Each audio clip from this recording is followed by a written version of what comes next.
Police అవ్వాలనుకుని cine actor అయ్యారు శరత్ బాబు. మనము ఒకటి తలిస్తే దేవుడు మరొకటి తలుస్తారు. శరత్ బాబుకు యాక్టర్ కావాలని రాసిపెట్టి ఉంది. అందుకే ముఖానికి రంగేసుకొని వెండితెర మీద మెరిసిపోయారు. బిగ్ హీరోలతో స్క్రీన్ షేర్ చేసుకున్నారు. ఎన్టీఆర్, కమల్ హాసన్, రజనీకాంత్ లాంటి దిగ్గజాలతో కలిసి నటించారు. తెలుగు, తమిళ, కన్నడ, మలయాళ, హిందీ భాషల్ని కలుపుకొని దాదాపు 220కి పైగా చిత్రాలు చేశారు. భాషతో సంబంధం లేకుండా అన్ని చోట్ల ప్రేక్షకుల్ని సంపాదించుకున్నారు శరత్ బాబు. కానీ ఆయన వైవాహిక జీవితం మాత్రం అంత సజావుగా సాగలేదు. తను ఇండస్ట్రీలో నిలదొక్కునే నాటికే స్టార్ కమెడియన్గా రాణిస్తోంది రమాప్రభ. అప్పట్లో ఇండస్ట్రీలో వచ్చేవారికి అండగా ఉండేది రమాప్రభ. ఈ క్రమంలో శరత్ బాబు తను నిలదొక్కుకోవడానికి పాటలు పడుతున్న సమయంలో ఆయనకు సపోర్టుగా నిలబడింది. తనకంటే వయసులో 4-5 ఏళ్లు పెద్దదైన రమాప్రభతో ప్రేమలో పడ్డారు శరత్ బాబు. ఈ ప్రేమను పెళ్లి దాకా తీసుకెళ్లారు. కానీ ఈ బంధం ఎంతో కాలం నిలవలేదు. 14 ఏళ్లు కలిసి ఉన్న ఈ దంపతులు విడాకులు తీసుకుని చెరోదారి చూసుకున్నారు.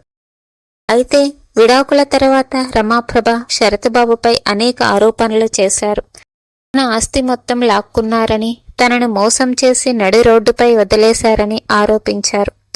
అయితే ఆమె ఆరోపణలపై చాలా వరకు సహనంగా ఉన్న శరత్ బాబు ఓ ఇంటర్వ్యూలో మాత్రం నోరు విప్పారు.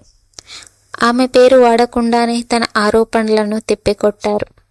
రమాప్రభకు ఆస్తులు లేవు. తన పేరిట ఉన్న ఒకే ఒక ఆస్తిని అమ్మి ఆ డబ్బుతో రమాప్రభ పేరు మీద, ఆమె తమ్ముడి పేరు మీద ఫ్లాట్లు కొనిచ్చాను. పొలం అమ్మి ఆ డబ్బుతో ఉమాపతి స్ట్రీట్లో ఒక ఇల్లు కొనిచ్చాను. అమ్మిన భూమి విలువ ఇప్పుడు 60 కోట్లు. ఇక ఆ ఇల్లు విలువ ఇంకెన్ని కోట్లు ఉంటుందో. రమాప్రభతో నేను క్లోజ్ అయ్యే సమయానికి నా వయసు 22 ఏళ్లు. రమాప్రభ నాకంటే 5 ఏళ్లు పెద్ద.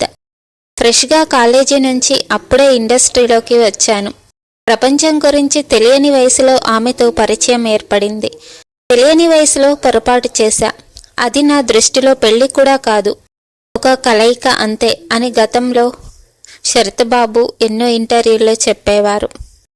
అప్పట్లో శరత్ బాబు తాను మర్చిపోలేని రోజులు 3 అని, అందులో 1 తన పుట్టినరోజు కాగా, 2 తన భార్య రమ పుట్టినరోజు, 3 తమ పెళ్లి రోజు అంటూ ఓ సినిమా పత్రికకు ఇచ్చిన ఇంటర్వ్యూలో పేర్కొన్నారు. అంతలా అన్యోన్యంగా కలిసిన వీరి మధ్య మనస్పర్ధలు రావడంతో విడాకులు తీసుకున్నారు. అనంతరం ప్రముఖ తమిళ నటుడు నంబియార్ కూతురు స్నేహలతను పెళ్లాడగా ఈ బంధం కూడా ఎంతో కాలం నిలవలేదు. ఆమెకు సైతం విడాకులిచ్చేశారు. పాత్ర ఎలాంటిదైనా తనదైన శైలిలో రక్తి కట్టించి మెప్పించడం రమాప్రభ సొంతం. ఆమె సినిమాల్లో ఉందంటే కామెడీకి లోటు ఉండదు. ఇక రాజబాబుతో ఈమె కెమిస్ట్రీకి ప్రేక్షకులు నీరాజనాలు పట్టారు. ఆ తర్వాత పద్మనాభం, సుత్తివేలు తదితరులతో నటించిన వెండితెరపై రాజబాబుతో ఈమె కెమిస్ట్రీ అదుర్స్ అని చెప్పాలి. రమాప్రభ సినీ ఇండస్ట్రీలోకి అడుగుపెట్టిన దాదాపు దశాబ్దం తర్వాత శరత్ బాబు సినీ నటుడిగా ఇండస్ట్రీలో అడుగుపెట్టాడు. విలక్షణమైన నటనతో ప్రేక్షకుల మనసు దోచారు. ఇక వీళ్ళిద్దరూ తమకు సంబంధించిన ఓ వ్యక్తి ద్వారా ఒకరికొకరు పరిచయమయ్యారు. వీళ్ళిద్దరూ జంటగా కొన్ని సినిమాల్లో నటించారు కూడా. ఆ పరిచయం కాస్త ప్రేమగా మారి వీళ్ళిద్దరూ 1974లో ఇరు కుటుంబ సభ్యుల పెద్దల అంగీకారంతో వివాహం చేసుకున్నారు. కొన్నాళ్లు సాఫీగా సాగిన వీళ్ల సంసారం ఆ తర్వాత మనస్పర్ధల కారణంగా విడిపోయారు. వీళ్లు విడిపోవడానికి అసలు కారణమేంటో వీళ్ళిద్దరూ ఇప్పటికీ సరైన వివరణ ఇవ్వలేదు. మధ్యలో రమాప్రభ తన డబ్బు, సినిమా అవకాశాల కోసమే తనను ప్రేమించి పెళ్లి చేసుకున్నట్లు చెప్పడం విన్నాము. ఎంతగానో ప్రేమించి పెళ్లి చేసుకున్న వీళ్ళిద్దరూ ఒకరి అభిప్రాయాలు వేరొకరితో కలవని కారణంగా విడిపోయారు. పెళ్ళై 14 ఏళ్ల తర్వాత వీళ్ళిద్దరూ విడాకులు తీసుకున్నారు. తర్వాత శరత్ బాబు మరో అమ్మాయిని పెళ్లి చేసుకున్నారు.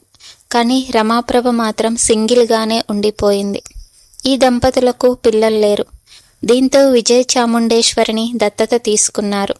ఈమెకు ప్రముఖ నటుడు రాజేంద్ర ప్రసాద్కి ఇచ్చి పెళ్లి చేశారు